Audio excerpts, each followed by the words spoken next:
আর দুটো সন্তানের জন্য তার অসহায় সে আমার বড় বোন। দেখেন কি অবস্থা, এই ওষুধগুলো তার জন্য কিনতে হয়েছে, তার মানে কত টাকা খরচ করতে হয়েছে। আমরা তার জন্য অনুরোধ করে দয়া যেন ভিক্ষে চাই। মনুষ্যত্বের বহিঃপ্রকাশ ঘটে কিন্তু মানুষের পাশে দাঁড়ানোর মধ্য দিয়ে। আসসালামু আলাইকুম, আশা করছি যে যার মতো করে আল্লাহর ইচ্ছায় ভালো রয়েছে। মা এমন একটি বন্ধনের নাম, এমন একটি সম্পর্কের নাম। এই বন্ধনের সাথে, এই সম্পর্কের সাথে আমরা কিন্তু সবাই জড়িত। তো যখন মায়ের কোনো কিছু হয় তখন কিন্তু আমরা সন্তানরা কিন্তু মোটেও ভালো থাকি না। আজকে ক্যামেরার সামনে এমন একজন মাকে তুলে ধরব যিনি অত্যন্ত দুরারোগ্য একটি ব্যাধিতে আক্রান্ত এবং খুব অসহায়। আসুন আমরা এখন সেই মায়ের কাছে আপনাদেরকে নিয়ে যাব। আসসালামু আলাইকুম। আপনি তো আলিফ ভাই না? আপনি আমাকে ফোন দিয়েছিলেন। উনি আপনার আম্মা অসুস্থ, তো কি হয়েছে একটু আপনি ক্যামেরায় বলবেন? আসসালামু আলাইকুম। আমার মা কিছুদিন হচ্ছে সে কিডনি রোগে আক্রান্ত। তার 2টা কিডনি নষ্ট হয়ে গেছে। তার সপ্তাহে 2টা করে ডায়ালাসিস দিতে হয়। তার মানে আমরা গরিব মানুষ, আমাদের সেই এত টাকা মানে চিকিৎসার জন্য টাকা পয়সা ম্যানেজ করা আমাদের জন্য অসম্ভব। কিন্তু আমার মায়ের পাশে আপনারা দাঁড়ান, আমার মাকে চিকিৎসার জন্য মানে যেটুকু পারেন অর্থ দিয়ে সাহায্য করেন। বিষয়টা হচ্ছে আসলে সে তো ছাত্র মানুষ, এভাবে আসলে কখনো হয়তো ক্যামেরার সামনে দাঁড়িয়ে কথা বলা অথবা কারো কাছে মানবিক সাহায্যের জন্য আবেদন চাওয়া হয়তো সে তার জীবনে করেনি, কারণ সে ছাত্র, সে এখনো পড়াশোনা করতেছে। তো এমতো অবস্থায় তার মা 2টি কিডনি নষ্ট হয়ে গিয়েছে, তার 2টি কিডনি নষ্ট হয়ে গিয়েছে এবং তাকে প্রতি সপ্তাহে 2বার করে ডায়ালাইসিস করতে হয়। এটা অত্যন্ত ব্যয়বহুল তাদের জন্য। তো সে পড়াশোনা, আপনি তো পড়াশোনা করতেছেন, এই পড়াশোনা করে তো মায়ের মানে জন্য আবার চিকিৎসার খরচ ব্যয় করা আপনাদের কঠিন হয়ে যাচ্ছে। আপনারা কয় ভাই বোন? এক ভাই এক বোন। আপনাদের কোনো জমি জমা বোধ আবাদ করার জন্য, চাষাবাদ করার জমি জমাও নেই? মানে আপনাদের এই যা এখানে যেটা এইটুকু আশ্রয়স্থল। আপনাদের যদি কিছু বলার থাকে, আপনারা তো প্রতিবেশী, যদি কিছু বলতে চান আপনারা বলতে পারেন, যে মায়ের পাশে যেন সবাই দাঁড়ায়। আসসালামু আলাইকুম। আমার একটা অসহায় বড় বোন, তার পাশে আমরা প্রতিবেশী দাঁড়াচ্ছি। তার জন্য দয়ে মায়ের জন্য আমরা তার জন্য অনুরোধ করে দয়া জন্য ভিক্ষে চাই। এর অধম দেখি সবাই দোয়া করো। মা যা আছে তাই বুঝতে পারবে মা কি আছে, আর মা নাই তাই বুঝতে পারবে মা দয়ের ভালোবাসা কি। আর দুটো সন্তানের জন্য তার অসহায় সে আমার বড় বোন, সেই ভালো। আমরা তার জন্য দোয়া চাই। আপনারা তার হিন্দু মুসলমান সবাই তাদের জন্য আমরা দয়া চাই, আর কিছু চাই না। তার পাশে আপনারা দয়ের পাশে যেটুকু পারেন সাহায্য করবেন, এটুকু আমি বললাম। আসসালামু আলাইকুম। আর এখানে দেখতে পাচ্ছি এই যে কাগজগুলো, ওনার চিকিৎসার, উনি যে চিকিৎসাগুলো করেছেন বা চিকিৎসা করছেন, সেই কাগজপত্রগুলো দেখতে পাচ্ছি।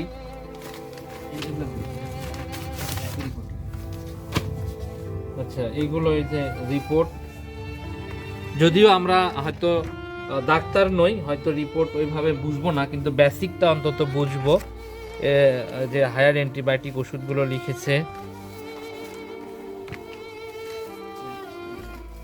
আচ্ছা, এই যে কিডনি রোগ বিশেষজ্ঞ, পিজি হাসপাতাল।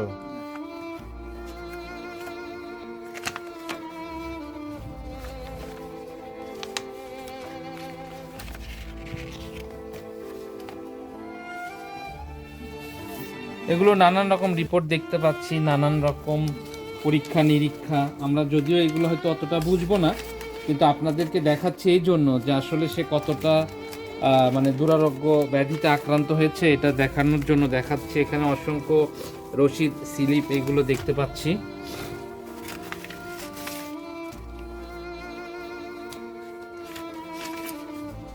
এগুলো নানান রকম রিপোর্ট আর কি, পরীক্ষা নিরীক্ষার রিপোর্ট।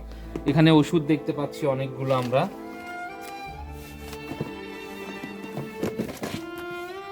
হায় আল্লাহ, এই যে ওষুধপত্রগুলো দেখেন, কত ওষুধ, কত ওষুধ, এই যে কত ওষুধ, এগুলো সব হায়ার অ্যান্টিবায়োটিক ওষুধ দেখতে পাচ্ছি। এগুলো ওষুধের দাম তো অনেক টাকা না? আর কত টাকার ওষুধ কিনতে হয় ওনার? সপ্তাহে 1.5 থেকে 2,000 টাকা ওষুধ কিনতে হয়। প্রতি সপ্তাহে? প্রতি সপ্তাহে 2,000 টাকার ওষুধ কিনতে হয়। এছাড়া তো আরো অনেক খরচ আছে, ডায়ালিসিসের খরচ, ডাক্তারের ভিজিট, অনেক খরচ। এগুলো সব হায়ার অ্যান্টিবায়োটিক ওষুধ দেখতে পাচ্ছি উচ্চ মূল্যে। এখানে আরেকটা ব্যাগ দেখতে পাচ্ছি, এই যে মনে হয় এগুলো ওষুধ আগে কিনছে।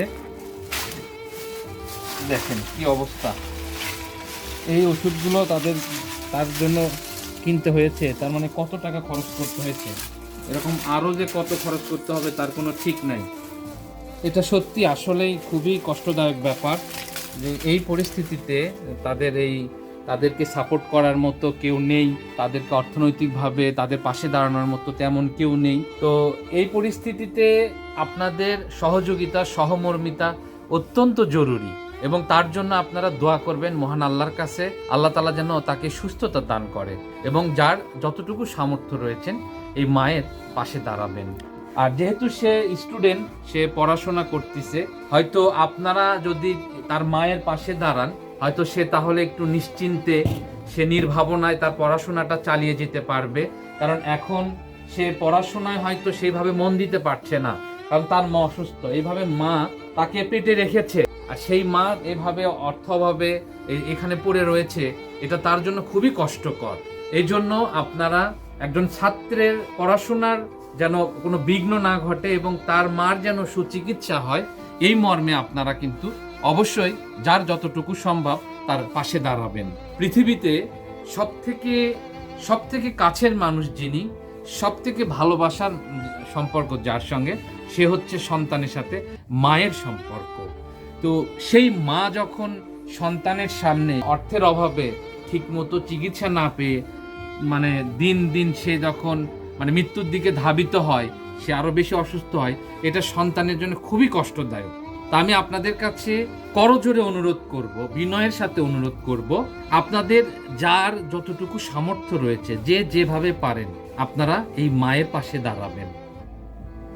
পবিত্র কোরআন শরীফে আল্লাহ তাআলা কিন্তু একটি কথা অনেকবার বলেছেন, আর তা হচ্ছে অসহায় মানুষের পাশে, অসুস্থ মানুষের পাশে, দুরারোগ্য ব্যাধিতে আক্রান্ত মানুষের পাশে, এতিমের পাশে আমাদেরকে কিন্তু দাঁড়াতে হবে।